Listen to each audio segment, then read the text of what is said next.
260 kilos, 573 pounds for the big hammer. And it's a good lift.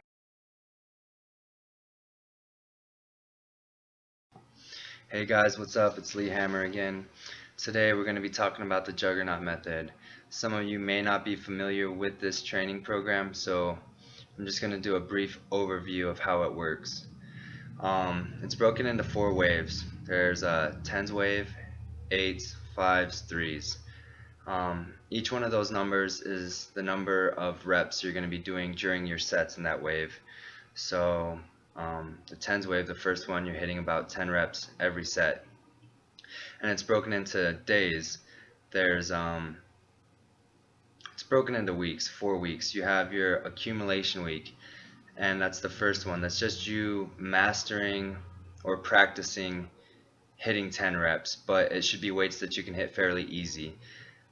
For the first very week of the program, I think you're doing 5 of 10 on all your lifts. Next is intensification, where that'll be the second week of each wave, and then you're backing off to maybe 3 sets of 10 or something like that, but the intensity is increased a little bit, and that's kind of where you're building your strength, right? And then the third week is the test week, or the realization week, and that's where you're hitting 1 AMRAP set to test your strength and see if you've gotten stronger or not, and then followed by a deload. There's great information on this program in more depth at powerliftingtowin.com. But for those of you about to watch, I just wanted to give you a brief overview. It kind of starts with you building a base with some lighter, less intense weights and sets and reps, and then slowly increasing to 3s and higher intensity.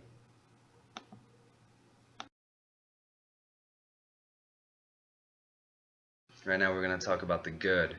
Things I liked about the Juggernaut Method were its simplicity. It's 4 days, just your base lifts, bench, squat, overhead, deadlift. Pretty simple based off percentages. You can just plug and chug. Second thing I liked was AMRAPs. I like testing myself, and I like getting a little bit of nerves just so that I can simulate a meet. Like, okay, are you going to be able to hit this? This is your goal. Can you do this? And I would get more nerves on those AMRAP days just from pressure I put on myself than I experienced at my meet. And when I got to my meet, I was already a seasoned veteran in my mind because I'd faced the test once a month leading up to it. That's what I liked about the Juggernaut Method.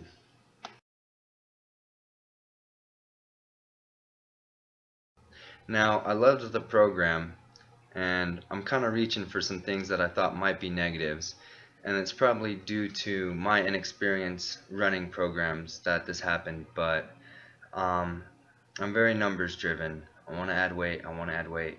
Well, when I was in my higher waves, the 10 and the 8 waves of the program, I would constantly be calculating my estimated maxes, and for some of them I was hitting 19 reps. 19 reps on my deadlift AMRAP, and when you try to calculate an estimated max off 19 reps, it's not always the most accurate. So I had this inflated idea of what I'd be able to hit, and as I moved forward with the program, I realized, oh, that's not really the progress I should be expecting to make. And there's nothing wrong with that. It's due to no fault other than my own, but it's just something I experienced. That's one negative of the Juggernaut Method to me.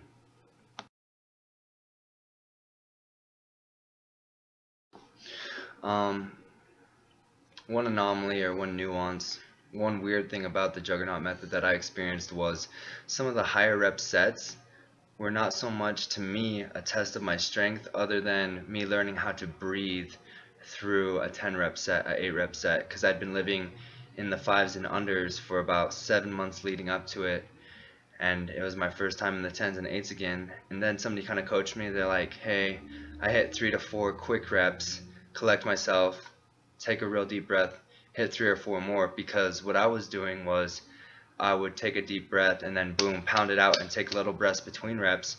Next thing I know, I was gassed at 6 reps, even though I knew my muscles had more in the tank. So it was just more of a learning experience for me how to handle those. But once I got that down, again, I had a great experience and I love the program.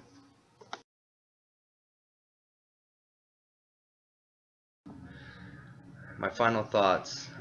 Would I recommend this program to somebody? I would definitely recommend Juggernaut to just about anyone. I know that it's designed for later intermediate lifters, and and that's cool and that's great. And maybe when I get to a certain level, I'll have to choose a new program that fits me.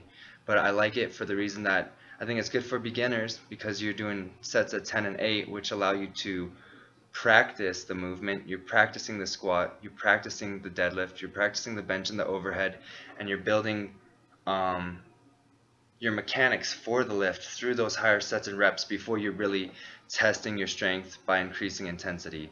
So it helps you develop your movements, develop your lifts, and then also build strength. So I really appreciate that. Another thing is prior to running Juggernaut, I had experienced injuries that had sidelined me, and I found myself still squatting, still deadlifting, but I couldn't bench because I injured my shoulders. So I spent a month doing nothing except for side raises, and that was extremely frustrating. I had quick progress. I put on about 20 pounds on my bench in a matter of 2 months, maybe a month, even maybe 6 weeks. But then I was sidelined for a month. But since you're backing off intensity for a while on Juggernaut and then steadily increasing it, I didn't have any injuries while I was running Juggernaut. And for a lifter who's starting kind of late in the game, I'm 27, it's important to me that I can get the most out of the time I have left to lift. Final thoughts, I would definitely recommend it. I loved running this program. I'm already starting my second cycle or wave of Juggernaut, and I can't wait to see the progress. I put 100 pounds on my total in 4 months, and for me, I couldn't ask for anything more. I'm very happy with that.